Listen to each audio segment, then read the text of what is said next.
শুভ সকাল বন্ধুরা, কেমন আছেন আপনারা সকলে? আশা করি অনেক ভালো আছেন। আমি প্রিয়া মণ্ডল ফ্যামিলি ব্লগের পক্ষ থেকে অনেক স্বাগত, অনেক ভালোবাসা। চলে এসেছি আরও একটি ব্লগ ভিডিও নিয়ে। সকাল বাজবে ওই 9:30, এখন থেকেই ভিডিওটা শুরু করছি। আজকে জানেন আমার সকালটা কিন্তু একদম শুরু হয়েছে রান্নাঘর থেকে, কারণ আজকে ঘুম থেকে উঠেছি অনেক লেটে, 8:30টার সময়। আর যেখানে আমার ছেলের স্কুলের টাইম হলো 9টা। তো জানি না এত লেট অবধি কী করে ঘুমালাম। তো একদিন হয়ে যায় না যে রাত্রিতে ভালো ঘুম হয়নি, তো ভোরের দিকে ঘুমটা ভালো এসেছিলো, তো অনেকটা পরিমাণে লেটে উঠেছি। আজকে যে এত তাড়াহুড়ো করে ছেলেকে স্কুলে পাঠিয়েছি, তো যাই হোক কোনোভাবে আর কি ওকে স্কুল থেকে পাঠাতে পেরেছি। এইদিকে আমার কর্তাবাবু চলে গেছেন কিন্তু ডিউটিতে, আর চলেও এসছেন। আর এইদিকে আমার ড্যান্স একটু দেখে নিন। আসলে আমার হাজব্যান্ড এসে আর কি আমাকে বকাবকি শুরু করে দিয়েছে যে আমি খাবার খেতে এসেছি, তোমার এখনও খাবার রেডি হয়নি। আসলে ও আমাকে সকালেই বলে দিয়েছিল, মানে কালকে রাতে বলে দিয়েছিল যে লুচি আর তরকারি আর কি খাবে, ঘুগনি। তো আমি ভেজাতেও দিয়েছিলাম মটরটা। তো যাই হোক হয়ে গেছে লেট, কিছু তো করার নেই। তো যাই হোক ও একটু বকাবকি করে নিল, আমি একটু নাচানাচি করে নিলাম। তো রাগ অভিমান সব হয়ে গেছে আমাদের। এবার হবে একটুখানি ঝগড়ার পালা। সকাল সকাল যদি এইভাবে ঝগড়া করে না দিনটা শুরু করি, আমাদের ঠিক ভালো আর কি হয় না দিনটা। তো এভাবে কি করব, সারাদিন দুজনেই আর কি একটা কুটিরে বন্দি থাকি, আর সারাদিন কচর কচর কচর কচর করে আমাদের দিনটা যায় আর কি। তো বাড়ির যে সমস্ত আর কি সব কাছের মানুষ, তারা তো অনেক দূরে থাকে, আমরা দুজনে এক জায়গায় থাকি। তো আমাদের দুজনকে ছাড়া চলেও না। আর যেমন আমাদের ঝগড়া হয় তেমন আমাদের ভাব। যাই হোক এইভাবেই আর কি আমাদের জীবনযাপন চলছে। আর বাবু তো এখন স্কুলে গেছে, এখন 4 ঘন্টা তো একদম বাড়ি একদম পুরো চুপচাপ।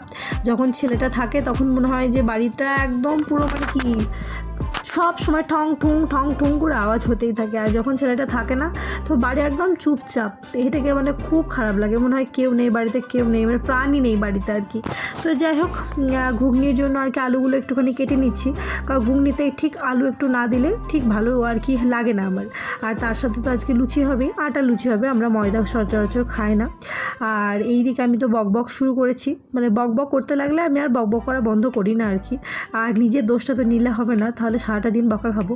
আর এইভাবে চোখে দলাতে দলাতে মানে ভগবানও চাইলো না আমরা দুজনে আর কি ঝগড়া করি, তার জন্য চোখের পাতা একটা চোখের মধ্যে আর কি চলে গেছিলো।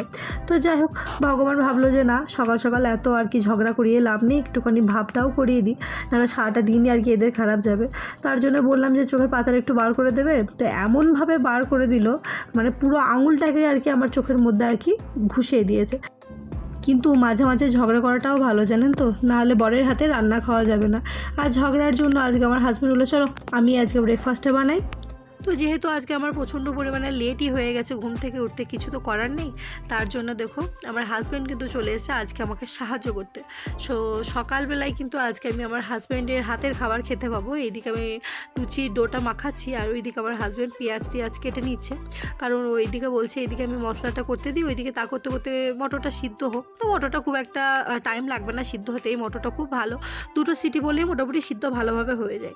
তো আমাকে ওই ছেলেদের রান্না করলে যা হয় আর কি, হাতে হাতে জোগাড় দিতে দিতেই অর্ধেক রান্না আমার নিজেরই করা হয়ে যায় আর কি। তো আমি বলছি আঠাটা মাখাচ্ছি তুমিই করো। তো বলছে না এইটা খুঁজে দাও, ওইটা খুঁজে দাও, সেইটা খুঁজে দাও, আদা রসুন বেটে দাও। আমি বলছি তাহলে তো আমার করাই ভালো ছিল। তো যাই হোক মশলা হয়ে গেছে। আর আমার হাজব্যান্ডের ঘুগনি মানেই আর কি টমেটো যত দেবে ধনেপাতা তত দেবে, ওর এত ভালো লাগে এগুলো। জানি না আমার খুব একটা ভালো লাগে না, অতিরিক্ত মশলা আমার ভালো লাগে না, ঘুগনির ওই ঝোলটা খেতেই আমার বেশি ভালো লাগে। তো যাই হোক এটা সবুজ মটর ছিল। তো ঘুগনিটা মোটামুটি আর কি কষানো হয়ে গিয়ে এখন মটরটা দিচ্ছে। কিন্তু আমার হাজব্যান্ডের রান্না কিন্তু খুব ভালো হয়, মানে ওর স্বাদটা খুব ভালো রান্নায় আসে আর কি। আর আমি যতটুকু যা রান্না শিখেছি আমার হাজব্যান্ডের কাছেই, অন্যান্য সবাই বলে যে মা বাবার কাছে শিখে এসছে, না আমার মা বাবার কাছে শুধুমাত্র আলুর তরকারি আর আলু ভাজাটাই শিখে এসেছিলাম, আর কিছু শিখে আসিনি। বাদ বাকি সমস্ত রান্না কিন্তু আমি আমার হাজব্যান্ডের কাছ থেকেই শিখেছি। যখন জম্মুতে ছিলাম এমন রুটি করে খাওয়াতাম আমার হাজব্যান্ডকে, পুরো পাঁপড়। আর সেখান থেকে আজকে বেশ রুটি লুচি ময়দার যাবতীয় জিনিস বেশ ভালোই করতে পারি। তো যাই হোক এইভাবেই আর কি আস্তে আস্তে সবাই আর কি যারা রান্না জানো না ঠিক শিখে যাবে সময় হলে, কারণ মানুষকে শিখে নিতে হয় আর কি। পরিবেশ পরিস্থিতি মানুষকে এমনি এমনি অনেক কিছু শিখিয়ে দেয়। আমি আগে ভাবতাম যে আমি একা একা বাইরে কি করে থাকবো, মানুষজনের সাথে কিভাবে মিশবো, কিন্তু দেখো এই 7টা বছর ধরে আর কি এই দিক ওই দিক করে ঘুরে যাচ্ছি, কিন্তু আগে আমি কাউকে কথা বলতে পারতাম না, কারোর সাথে মিশতে পারতাম না। এখন জানি না কিভাবে যে নিজে আর কি আগে থেকে কথা বলতে চলে যাই, মানে মিশে ফেলি, সবার সাথে আর কি মিশে যাই, হয়ে যায় মানুষ। মানে বয়স বাড়তে বাড়তে মানুষের অনেক কিছু আর কি পরিবর্তন হয়ে যায়। তো যাই হোক, এইদিকে আমি একটু লুচিটা ভেজে নিচ্ছি, আর কড়াই নিলাম না, এই প্যানটা আর কি ছিল এতেই আর কি লুচিগুলো অল্প তেল দিয়ে আর কি ভেজে নিচ্ছি, অতিরিক্ত বেশি পরিমাণে তেল দিইনি আর কি। তো তাড়াতাড়ি হয়ে যাবে, বেশি তো লুচি ভাজতে হবে না। আর ছেলেকেও তো লুচিই পাঠিয়েছিলাম সকালের ব্রেকফাস্টে, তখন একটুখানি আটা মাখিয়ে ওকে আর কি 4টে লুচি ভেজে পাঠিয়েছিলাম। আর এটা আমাদের জন্য লুচি আর কি ভেজে নিলাম আর কি 1 বাটি। তো বাড়িতে যখন লুচি হয় আমার হাজব্যান্ড 4-5টা খায়, কিন্তু ওদের যখন মেসে লুচি হয় 1টার বেশি 2টো খায় না। তো যাই হোক, আমি ওটা নিয়েই বলছিলাম, বাড়িতে লুচি তো তুমি ভালোই খাও, মেসে কেন খাও না? তো ওই নিয়ে কথাবার্তা হচ্ছিল। তো খাওয়া দাওয়া ব্রেকফাস্ট হয়ে যাওয়ার পর এখন চলে এসেছি জামা কাপড় মিলতে। কাল যে জামা কাপড়গুলো মিলেছিলাম, মানে কেচেছিলাম, সেগুলো শুকায়নি, অনেকটা লেট হয়ে গেছিলো মিলতে, তার জন্য আর কি ওই বারান্দাতেই মিলে দিয়েছিলাম, ওই জলটা ঝরানো হয়েছে আর কি। আর এইদিকে দেখো রোদ আজকে দেখছি সকালে হালকা পরিমাণে বেশ ভালো রোদ দিয়েছে। এই শীতের টাইমে এই ঠান্ডা রোদ্দুরটাকে আর কি খুব ভালো লাগে আর কি। সবাই বলো, আমরা গরমে কিন্তু এই রোদ্দুরটাকে আর কি কত পরিমাণে বিরক্ত লাগে এই গরমের টাইমে, মানে একটুও ভালো লাগে, সবসময় মনে হয় কেন গরম হলো। আর এই ঠান্ডার টাইমে এই মিষ্টি রোদ্দুরটা গায়ে পড়লে এত ভালো লাগে, এখানে বসে থাকতে ভালো লাগে, খাবার খেতে ভালো লাগে, আর বেশ টাইমটাও ভালো কাটে। তো এই হালকা পরিমাণে মিষ্টি রোদ্দুরটা গায়ে লাগছে, তো খুব ভালো লাগছে। তো এই বারান্দায় আমি দেখছি সকাল থেকে বেশ ভালোই পরিমাণে আর কি রোদ্দুরটা থাকছে। তো কালকে তাই ভাবছি তাড়াতাড়ি কাজকর্ম করে একটা হালকা করে একটা চাদর নিয়ে এই রোদ্দুর খেতেই বসে যাব, ভিটামিন ডিটারও দরকার।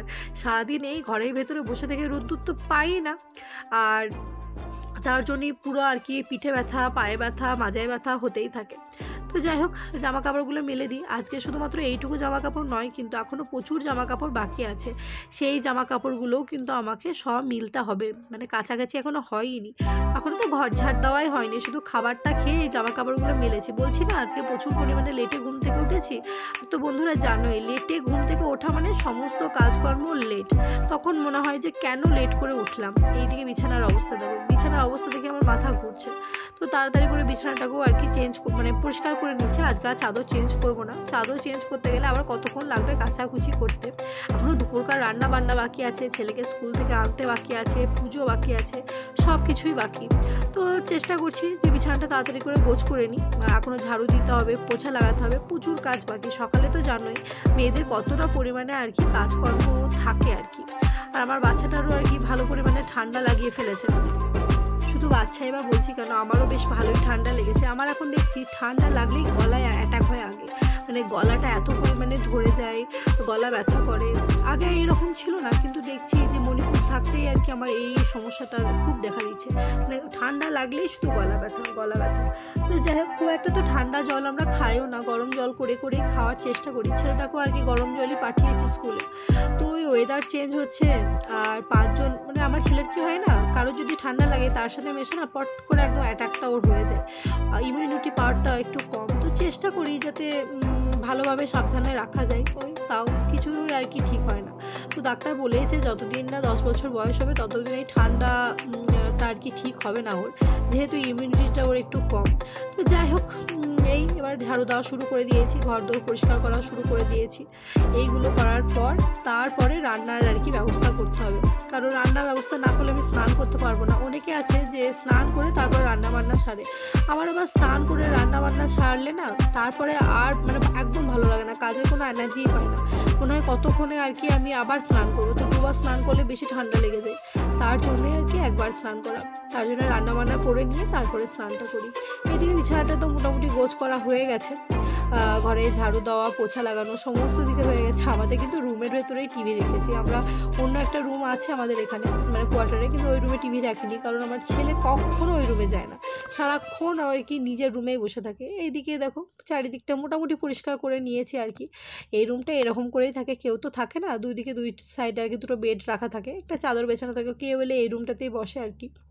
আর রান্নাঘরটা দেখতেই পাচ্ছ, যখন সকালে রান্নাঘরটা দেখিয়েছিলাম কি অবস্থায় ছিল, আর এখন মোটামুটি পরিষ্কার হয়েছে। এদিকে অর্ধেক ঘুগনিটা আর কি হয়ে আছে, খাওয়া দাওয়া মানে ঘুগনি খাওয়ার পর যতটুকু ঘুগনি বেঁচে আছে ওইদিকে আর কি বাসনপত্র ধুয়ে মোটামুটি পরিষ্কার করে রেখেছি।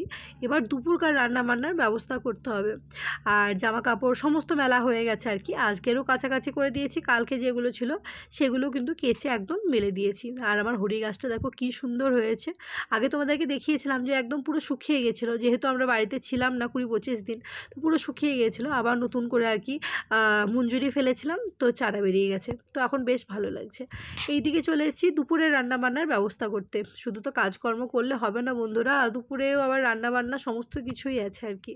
তো মনে হয় যে ছেলে টিলে নেই, কেউ নেই, স্কুল গেছে, রিল্যাক্সে বসে বসে আর কি টিভি দেখবো বা ফোন দেখবো, তা হয় না। মানে কাজ তো তোমার মানে সময় মানবে না, আর এত জলদি জলদি টাইমটা কেটে যায় কি করে বুঝে উঠতে পারি না। তো দৌড়াচ্ছে একদম, ঘড়ি কাঁটা দূর দূর করে দৌড়াচ্ছে, তো তাড়াতাড়ি করে রান্নাটা সেরে নিতে হবে, কারণ ছেলেটাকেও স্কুল থেকে আনতে হবে। তো যাই হোক, আজকে ওই ফুলকপি ডাঁটা বেগুন সমস্ত কিছু দিয়ে একটা চচ্চড়ি টাইপের করছি, আর এটা একটু ঘি বানাচ্ছি। আমি তো আগেই তোমাদেরকে বলেছি বাড়িতে আমি ঘিটা বানাই, কারণ আমার ছেলেটা খেতে ভালোবাসে। তো এইভাবে আর কি আমাদের 500 মতো দুধ না হয়, ওই দুধগুলো এইভাবে দুটো থালে আর কি ঢেলে ঢেলে রেখে দিই। তারপরে এই উপরকার যে সরটা থাকে একটা বাটিতে আর কি আলাদা করে রেখে দিই, ওটাই আর কি 7 দিন 8 দিন পর আর কি ওটাই আর কি এইভাবে ঘি তৈরি করি আর কি। তো দেখো ঘিটা কিন্তু আমার হয়েই এসছে, আর বেশি আর কি করবো না, এবার ছেঁকে নেবো। এটা ছাঁকাটাই আর কি মেন দরকার আর কি, এই ছাঁকলেই বাস ঘি আমার রেডি হয়ে যাবে। এটা করতে খুব একটা বেশি টাইম লাগে না, কিন্তু কি বারবার তোমাকে নাড়াচাড়া করতে হবে, নাড়াচাড়া না করলে চারিদিকে জ্বলে যাবে, লেগে যাবে, ওই লেগে গেলে ঘিয়ের গন্ধটা ঠিক ভালো আসে না। তো যাই হোক, আমার ঘি একদম রেডি হয়ে গেছে। এদিকে কিন্তু আমার ফুলকপি ডাঁটা চচ্চড়িটাও আর কি একদম হয়ে গেছে। যারা এই রেসিপিটা জানতে চাও তারা আমার আগের ভিডিওটা দেখে নিও, ওখানে রেসিপি ভিডিওটা দেওয়া আছে। এদিকে খাবার দাবার খেয়ে বাবুকে ড্যান্স ক্লাসে রেখেছিলাম, ওখানে ড্যান্স কমপ্লিট হয়ে গেছে, একটুখানি আর কি পার্কে খেলাধুলা করে নিচ্ছে, তারপরে যাবে আবার টিউশনে। যাই হোক, আজকের ভিডিওটা কেমন লাগলো অবশ্যই জানিও। সবাই ভালো থেকো, সুস্থ থেকো, আবার দেখা হবে অন্য একটি ভিডিওর মাধ্যমে।